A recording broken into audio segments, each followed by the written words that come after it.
buka kunci kerelaan hati untuk berbagi, mengalirkan cinta untuk hamba lainnya yang lebih berhak menerima. Seperti sebuli.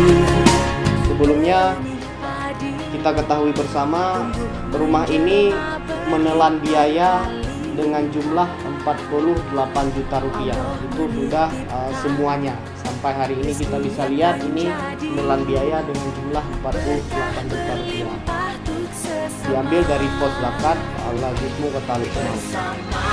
Lazismu, kita berbagi berkah, zakat, infak, serta sedekah. Bersama Lazismu, salurkan kebaikan, amanah sesuai tujuan. Ada sebuah pepatah mungkin yang sederhana seperti kita dengar, rumahku istanaku. Jadi walau sederhana seperti ini, inilah rumah yang sangat indah, yang mungkin juga bisa memberi kesejukan bagi Kak Rusli, dan insya Allah kita berharap tidak putus-putusnya untuk kita selalu bersyukur kepada Allah Subhanahu wa Ta'ala.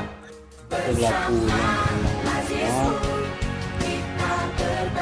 mengucapkan terima kasih kepada